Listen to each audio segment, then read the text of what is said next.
I'm building a Caterpillar 3208 twin turbo swapped F350. And here it is. In our truck, we have our drive shaft and transmission hooked up. We have our cab bolted down. A lot of work to do still, but a lot of progress getting done so far.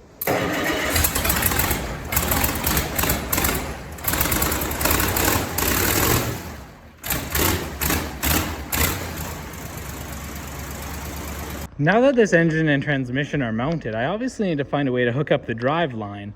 And of course, as you can see there, we got this drive shaft sitting there. That support bearing mounts right there, and we're still about 1.5 feet short. But I have this extra drive shaft sitting around. I have piles of drive shafts out of Super Duties sitting around. And this one's plenty long enough. So I have this drive shaft tube. I will replace this support bearing, and hopefully this spline fits into that slip yoke, which it should. Otherwise, I'll possibly just have to use this piece of tube and weld that splined end on it, but I'll figure that out. And then of course we got this massive U-joint that comes off the back here, this big yoke that needs to go to this guy. So I'm just gonna chop this tube to the right length. And I actually happen to pick up, just for this here piece of drive shaft that happens to have the right size yokes on it. And I have 2 of them, so that's awesome. These are torched out, super ugly like. And I have a brand new universal joint right here for it. But I'm going to cut that piece of tube and see whether I need to cut this weld here and use this yoke, or whether it would work better to use this yoke. I think that possibly I'll be able to use this side, cut this, and slip the drive shaft tubing over here to weld it. And then I'll basically use some blocking and straighten it and weld it best straight I can. I've welded my own drive shafts before, and I haven't even balanced them, and I've had no problems with vibration or anything. So it should be fine. But yeah, basically that'll be the option for now to run it, because I'll be running it in 2-wheel drive temporarily just to get everything together and rolling until I can get it 4-wheel drive. Because see, there isn't a lot of clearance here for that front drive shaft. So I need to get a transfer case that's probably divorced, and then it needs to be angled down and out quite a bit to be able to reach that front axle, which it's gonna be a real tight fit. It's doable, but I will focus on 4-wheel drive later on, and I'm trying to get the truck together and rolling so you guys can actually see some results for now, because obviously this was a 4-wheel drive truck, but hooking it up 2-wheel drive temporarily and figuring out 4-wheel drive later is the best way for me to kind of get the important things together for now. And then of course an issue I'm running into is this transmission. Normally these Eatons have a cross member that sits on the top and bolts down to the top of these to support the back of the transmission basically. But my cab is like, I'm already gonna have to cut a lot out of the transmission hump on the cab, and a cross member is just gonna make that so much worse. So I might see if there's possibly a way that I can go ahead and put a cross member on the belly and somewhere I can bolt it to there, or a cross member like across the back. And I don't know. There's a lot of bolts in the housing I could try and work with. This clutch on this truck is mechanical. So I got a big lever that goes on there. And the Super Duties are hydraulic. And I have a whole hydraulic clutch set up that normally works with the ZF6 transmission that I might go ahead and see if I can find. I've done it before for diesel swaps. Find a little slave cylinder that's compatible with the master cylinder setup that I can basically bolt to probably this guy here, make a special bracket, and bolt a little slave cylinder with a push rod and make a little arm here for the clutch release, and rig up some springs and stuff. But I think that'll be the best way, is if I get an aftermarket slave cylinder to run that clutch linkage for that, and that'll be the most simple. So I can just use the clutch pedal and master cylinder that are normally on the Super Duty that will just bolt right up, because I want as much of this to be generic off-the-shelf parts and less custom parts that are hard to find and hard to replace. Because obviously I don't want this to be something that, say, if I actually like the truck and start driving it down, I'll happily drive it to Mexico. I drive all over the place, right? But I don't want it to be like, oh, if something breaks, it's something that's super pricey and hard to source out. I would like generic parts for everything as much as possible. I need this slip joint here for the drive shaft. So I just ground the welds down all the way around, and I'm just cutting, trying to find out quite where the seam is there so I can break this guy off, because this is just a welded on attachment, right? So then I can use this on the longer piece of tube.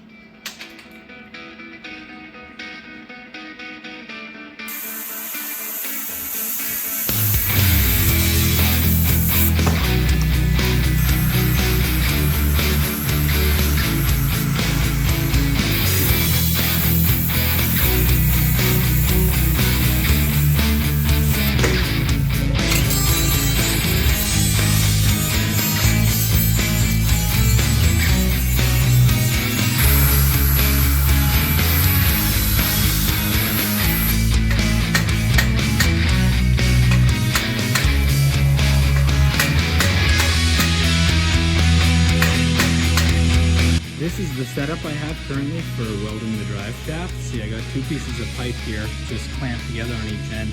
So it creates a nice little saddle basically for this drive shaft to sit in.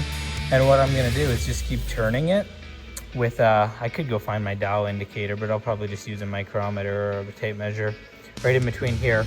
And I'll just keep spinning it gently and watching the distance there until it's completely uniform all the way around. I can just keep tapping it back and forth till we get it dead on. And then I'll go ahead and tack all the way around with the drive shaft, keep turning it, and then I can weld it on up, just so that way I know it's as perfectly straight as I can basically get it. This is actually more of a fancy setup than I've done welding my own drive shafts in the past that I'm still running every day to this day. So hopefully this will get it pretty straight. And I'm not sure how well this will work when I actually go to weld this guy on, but it'll work for that end, that's for sure.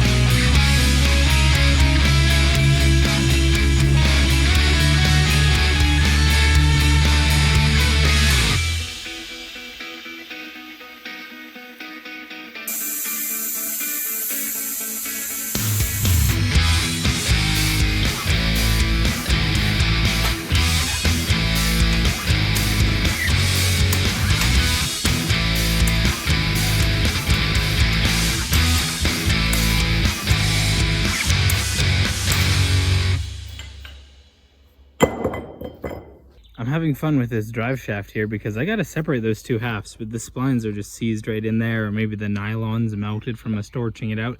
I don't know, but I'm gonna hook it up to the back of the truck and hopefully pull those 2 halves apart so I can use one of them.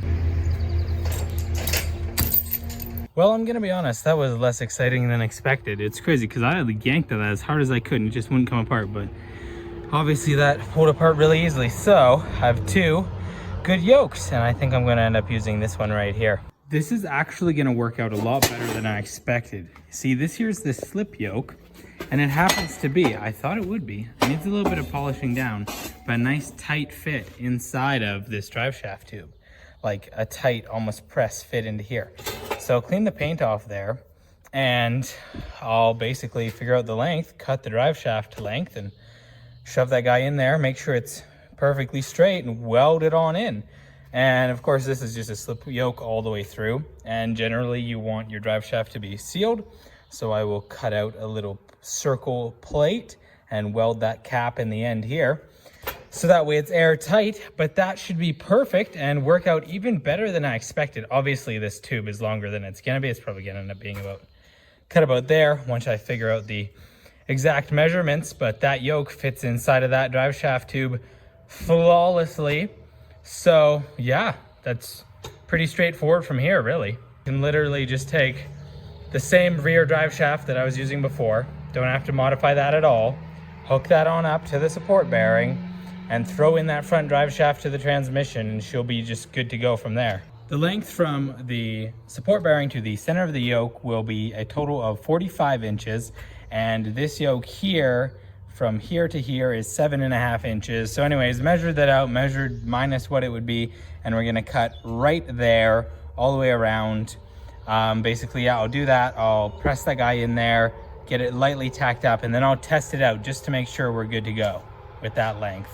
So a couple months ago, I mentioned looking for a new plasma cutter, and Prime Weld sent me over this Cut 60, and I've been using it for well over a month now, and using it with my ArcDroid quite a bit, and I am just blown away by it. It is like, for the price especially that you can pick up these units for, amazing quality. All of their stuff is great quality. It's actually a really big unit for being a 60 amp, which is great, and I'm so amazed with it.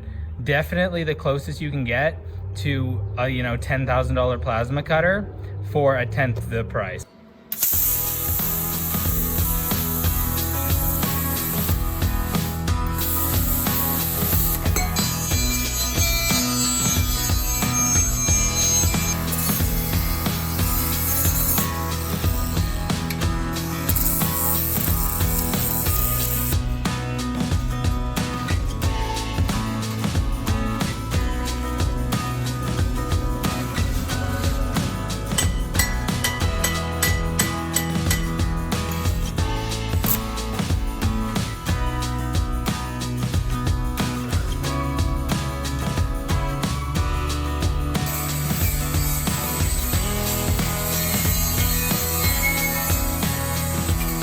the arc droid and cut out a nice little 2 3/4 inch circle, and it fits nicely inside of this end. So I'm going to just weld that on in there. So then our drive shaft is sealed up, and then she'll be good to go.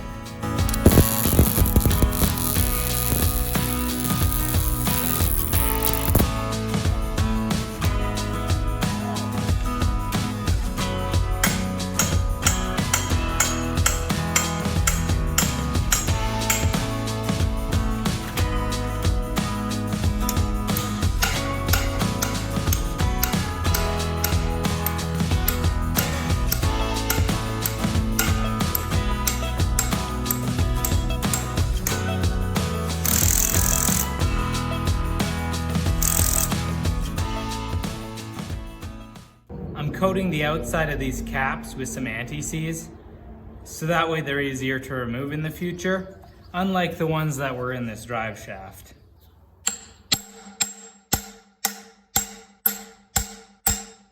There's the front half of our drive shaft all in and bolted up. We got a new support bearing there, and we got our brand new U-joint. It fits perfectly. That's why I always measure like 7 times and cut like 5 times. So yeah, all I gotta do is slide the back half of the drive shaft on, but that is great. That means it'll actually be able to move under its own power now, which is pretty cool.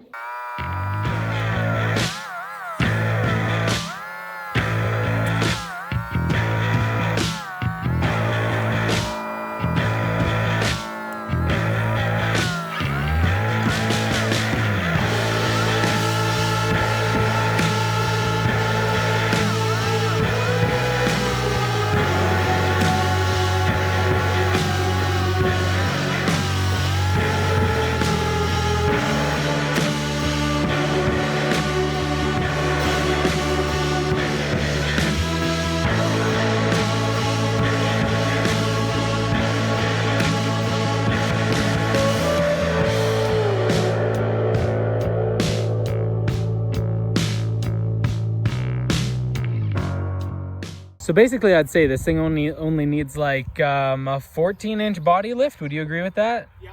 Yeah, 14-inch body lift in the front. The back lines up just fine. But no, actually, the problem we're seeing here is actually, well, it's not really a problem. I knew it would happen. But that's our shifter coming off the top of the transmissions, just poking the floor. So that was actually the plan, was to let it put a little dent in there, then we can just cut around. But I'm looking, and the transmission hump isn't really going to clear very nice. So I'm likely just going to go in the cab and cut the entire transmission hump out, and then build a new one into the floor, get some sheet metal, and just basically build a new higher one. I've done it in the past, so I think that's what will be the deal for this. And then looking here, now we have the cab sitting on there. We are crushing our oil filter up against the diff. And I also realized that our steering box doesn't really hardly fits between the oil cooler and the frame. So I'm going to do a relocation on that oil cooler, which shouldn't be too bad. So that'll solve 2 problems. We'll have more clearance for our steering box, and we'll have more clearance for our oil filters. And I'll probably mount them up on like the front of the frame rail or something. I'll find a good spot for them that's out of the way but easily accessible. And then I'm gonna have to remove the cover of that heater box because it's gonna interfere with our manifold right now.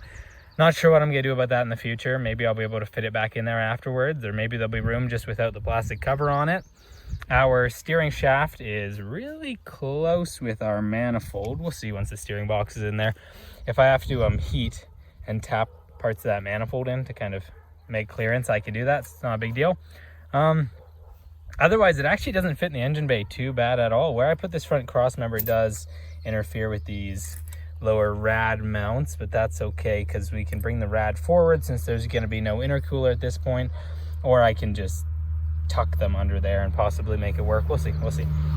But yeah, otherwise it fits not too bad. I guess the next step really is just to chop the floor out of the thing so I can actually set it down all the way. But either way, there it's sitting on the frame, so that's cool. You kind of get to see what it's gonna be like. We'll probably end up, actually just for clearance, we'll probably end up doing like a 2-inch body lift on it just to help with the floor pan and everything like that, because basically the floor pan sits like right down against the frame. And I'll be doing a slight axle lift, so maybe we'll have like 3-inch or 4-inch total, something like that. But yeah, and you can see we got our drive shaft in there. So technically, if I went ahead and threw it on into gear with the back drive shaft in, I could actually drive it around. Not really, I mean, I could throw it in gear and move it forward and backwards, but that's pretty cool. And yeah, I guess I'll just get to chopping that floor. We should have a big dent in the floor now where we dropped that guy down. Yeah, nice dent right there. That's sweet. This works exactly how we hoped it would. We got this dent here right in the center where that shifter sits, so we can just cut like a 10-inch hole for the shifter to go up. But I mean, we also did realize that we gotta change this transmission hump. So what I'll actually do is take the plasma cutter or the zip grinder and go down along the seam there and just take this whole transmission shift hump out. And that'll actually be the same thing I do for a manual swap for these Super Duties anyways, because you change out to a taller one with a hole in it that comes like up to here when you're doing a ZF6 swap on one of these. So not too bad. I'll have to scrape all this freaking insulation sound deadening stuff off.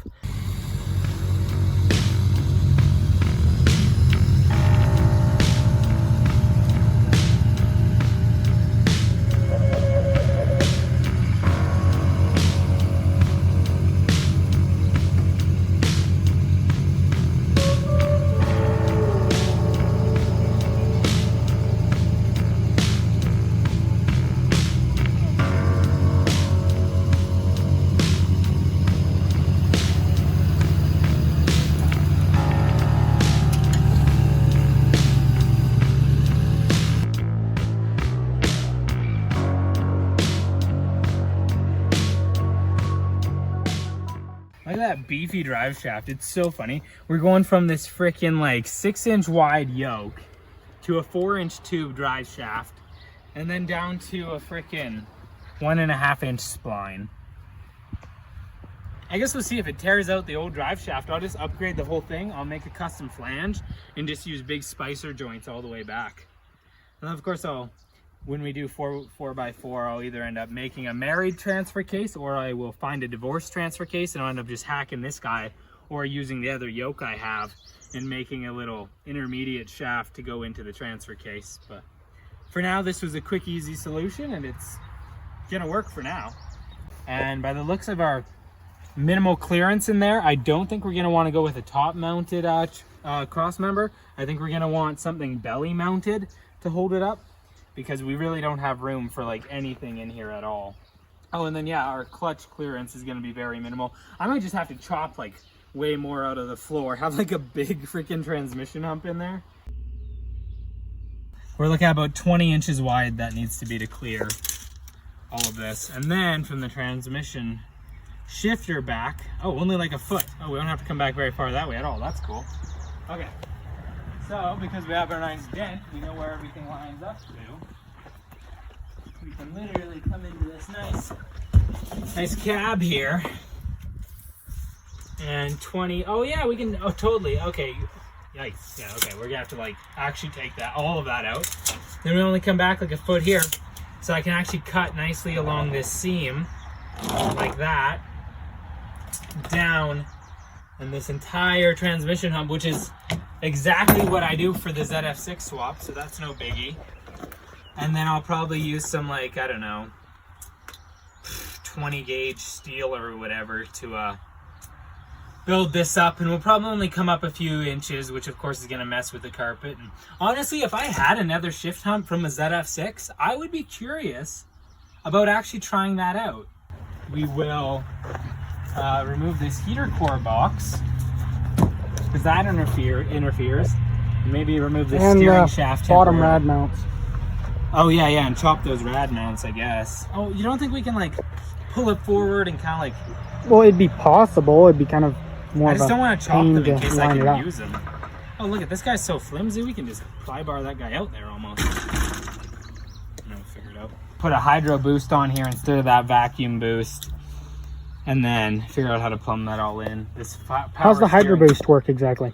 The hydro boost? Yeah. Well, it's just basically you take, instead of your vacuum brake assist, you have hydraulic brake assist, and it runs off of your power steering pump. The firewalls are all the same, so you just unbolt your vacuum boost and you put in your hydro boost instead. And then we'll just plumb that on into the power steering. I'll take actually all the stuff out of probably that cab over there for this guy.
sense to me. I mean, honestly, why would we even need to put a floor pan in? It's called ventilation. Keeps your feet cool. And there's our steering shaft. All this hardware can get tucked out of the way for now.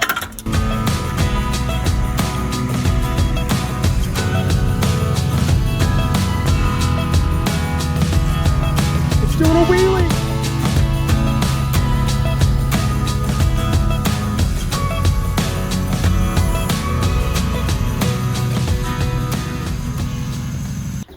So this actually is clearing just fine. I mean, we definitely should have cut off those front rad mounts because they're completely useless. So we'll chop those off now. And boy, she sits low in the front end. So we definitely need to add to that leaf pack. And we're crushing our oil filters. We got like the reverse squat. Look at the negative bend on those springs there. But we have so much room in this engine bay, and we are totally gonna be able to clear those turbos. Not sure about the steering shaft yet. Well, I gotta relocate that oil cooler before I can put the steering box anyways, but we got so much room in here. You got all this room in the back end of the valley.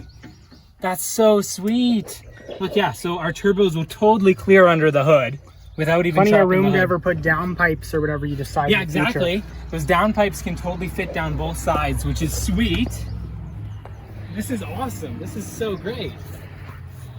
Sweet, okay. I figured it was going to be a lot tighter of a squeeze, but to be honest, we didn't even have to butcher that much. Yeah, I thought it'd be a better fit. Okay, yeah, Like, we got some the rubbing in transmission here. fits, and yeah, there's a little bit of interfering, so I'll plasma cut probably another 2 inches off all the way around, and then the back is totally fine. I might take this down, or we'll see. Just to make that edge. And also that transmission, I don't have a cross member on it yet, so it'll probably come up a little bit.